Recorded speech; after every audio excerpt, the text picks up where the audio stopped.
안녕하세요. 이번 2021년도 성균관대학교에 융합생명공학과로 편입하게 된 한재환이라고 합니다. 제가 편입을 준비하게 된 계기는 이게 어떻게 보면 되게 웃긴 건데, 제가 원래는 대학을 미국에서 다니다가 이제 한국으로 군대 때문에 들어오게 됐는데, 군대 전역하고 나서 이제 입사하게 된 회사에서 형들이 저한테 사업 제안을 하기도 했고, 그때 마침 제가 한국에서 생활하고 싶은 생각이 되게 컸어서 형들이랑 사업을 준비하는 과정에서 이제 어머니가 그래도 학위는 필요하다라고 말씀을 하셔서 제가 이렇게 편입을 준비하게 되었습니다. 아무래도 제가 미국에서 생활하다 보니까 뭐 영어가 되게 쉬웠겠다라고 생각하실 분들도 되게 많으신데, 저는 여기 와서 깜짝 놀랐어요. 왜냐면 문법도 해야 되고 어휘도 해야 되고 논리 독해까지 해야 되는데, 저한테 유일한 강점은 다른 사람들보다 좀 더 영어를 빨리 읽는다는 점. 그 외에는 전부 다 이제 여기서 다 배우는 대로 했었거든요. 근데 이제 어휘 같은 경우는 어원이나 접두사 등을 보고 단어의 뉘앙스를 파악하는 게 되게 중요하다고 생각을 해요. 교수님이 말씀하시는 공부 방법을 최대한 채택해서 활용해야 된다는 점이에요. 물론 본인마다 공부 스타일이 있고 거기에 맞는 게 있을 수 있지만, 그래도 교수님들이 저희보다 편입을 오랫동안 가르치셨기 때문에 교수님들의 말을 최대한 수용해서 문제를 푸는 게 중요하다고 생각합니다. 저는 처음에 영어는 그래도 어느 정도 강점이 있었는데, 수학 같은 경우는 완전 노베이스여서 전 진짜 5월 달부터는 영어를 비중을 4를 두고 수학 비중을 6을 둔 후에, 그때부터 진짜 수학을 미친 듯이 문제를 풀었고, 교수님이 주시는 프린트물과 그리고 교수님의 교재, 그리고 문제를 그냥 처음부터 미분이라면 미분, 적분이라면 적분, 그리고 선형대수랑 선형대수, 공대수학이랑 공대수학 이렇게 푸는 게 아니라 여러 개를 다 섞어서 문제를 풀어보시는 게 진짜 중요해요. 그렇기 때문에 뭐 하루는 미분 3장, 그 다음에 선형대수 5장, 공대수학 3장 이런 식으로 나눠서 여러 가지를 섞어서 푸시는 게 정말 중요해요. 그래서 만약에 저처럼 계산기를 쓰시면서 공부를 하셨던 분들은 정말 많은 양의 수학 문제를, 정말 여러 유형의 문제를 다 섞어서 보시는 것을 강력히 추천드릴게요.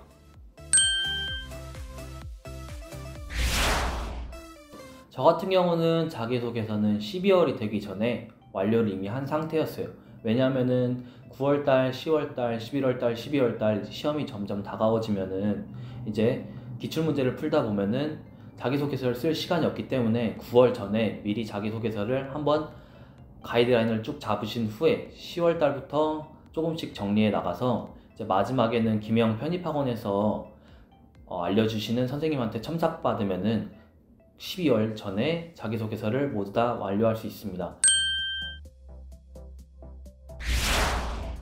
네, 월별 학습 같은 경우는 이제 많은 분들이 말씀하시잖아요. 초반에는 영어를 9를 잡고, 자연계 같은 경우는 영어를 9를 잡고, 그리고 수학을 1로 잡다가 5월달부터는 뭐 5대5 이런 식으로 비율을 나온다고 말씀을 하시는데, 저 같은 경우는 아무래도 영어가 조금이라도 강점이 있었기 때문에 수학의 비중을 좀 많이 둔 편이었어요. 근데 그래도 그럼에도 불구하고 교수님들과 담임선 선생님이 말씀하신 대로 1월 달부터 5월 달까지는 조금 더 영어의 비중을 많이 뒀었고, 그 뒤로는 수학의 거의 1대9 비율로 가져간 것 같아요.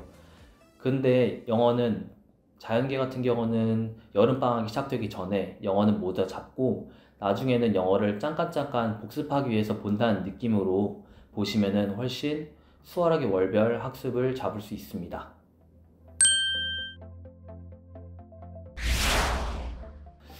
솔직히 말씀드리면은 전 되게 중요한 부분이 여러 가지라고 생각을 해요. 왜냐하면은 편입 같은 경우는 입시와 마찬가지이고 많은 사람들과 경쟁을 나누는 거기 때문에 뭔가 가장 중요하다 이런 거는 딱히 없었던 것 같고, 저는 딱 4가지 수칙을 지켰던 것 같아요. 한 가지는 교수님과 담임 선생님의 말을 최대한 참고하고 수용하기, 두 번째는 꾸준히 운동하기, 그리고 세 번째는 문제를 많이 풀어보기, 마지막으로는 본인이 정말로 원하는 대학에 어떤 과를 가고 싶은지 목표 설정하기. 이 같은 경우는 슬럼프에 빠졌을 때도 되게 빠르게 극복할 수 있는 방법이에요. 왜냐면은 본인이 슬럼프에 빠지고 공부가 하기 싫다던가 왜 이리 안 되지? 라는 생각이 들 때 본인에 대해서 생각을 하다 보면은 그 슬럼프를 쉽고 빠르게 이겨낼 수 있습니다.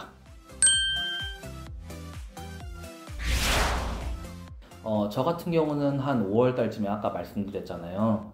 수학 같은 것 때문에 이제 인문계로 전향을 하고 싶었다. 그게 저한테는 슬럼프였거든요. 왜냐면 아무리 그래도 영어에 비중을 뒀다 해도 그래도 수학의 점수가 오를 법한데 수학 점수가 20점대, 30점대에 머물다 보니까 제가 영어만 했을 때 갈 수 있는 대학보다 수학을 같이 하는 대학에 가다 보면은 훨씬 낮은 수준의 대학에 가게 될 것 같은 거예요. 그래가지고 그때 정말 부모님과 깊은 상담도 나누고 그리고 교수님과 담임 선생님과 이야기를 나눴는데 그때 결국 저를 잡아준 것은 제가 설정한 목표 대학의 목표 학과였습니다. 그리고 그 대학을 졸업해서 제가 어떤 직장을 갖고 싶은지에 대한 상상을 하면서 그 슬럼프를 이겨냈습니다.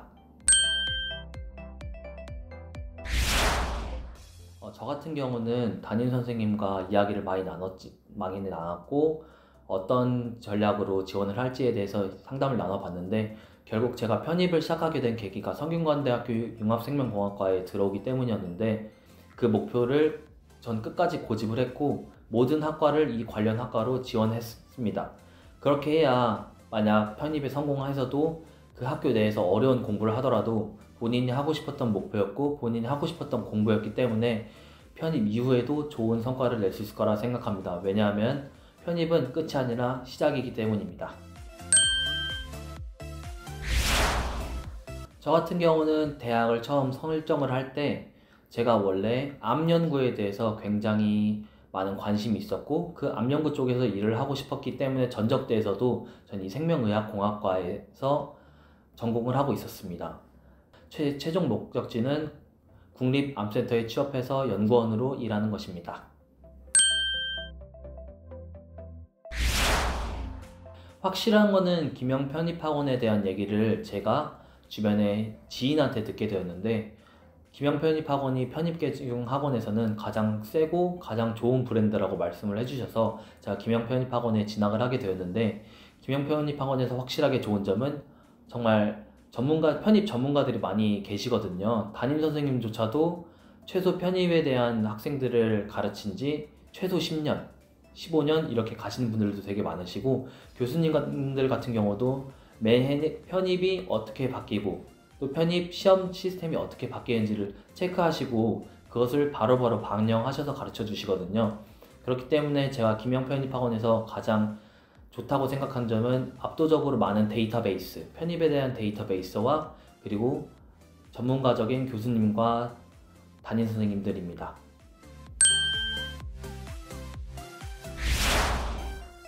솔직히 말씀드리면 편입이 저는 수능을 보진 않았지만 편입이 절대 수능보다 편하진 않아요.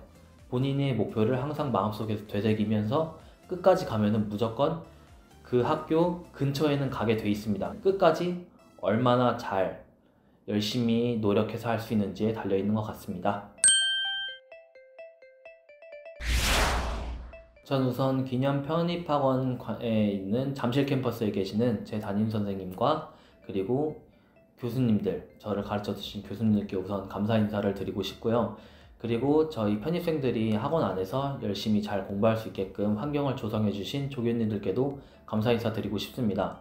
그리고 제 부모님은 항상 제가 어떤 걸 한다고 할 때 항상 믿어주시기만 하시고 뒤에서 응원해 주시고 하고 싶은 대로 해라 라고 조언을 많이 주신 분들이었거든요. 그렇기 때문에 저는 우선 제 부모님들한테도 정말 감사하고 우리 형한테 일단 너무 고맙고 일부러 약속 때도 잘 안 불러준 다음에 나중에 꼭 이렇게 가보자 라고 약속을 해준 친구들한테도 너무 고맙습니다. 대학을 뛰어넘어 전공과 진로를 바꾸다. 김영 편입 화이팅!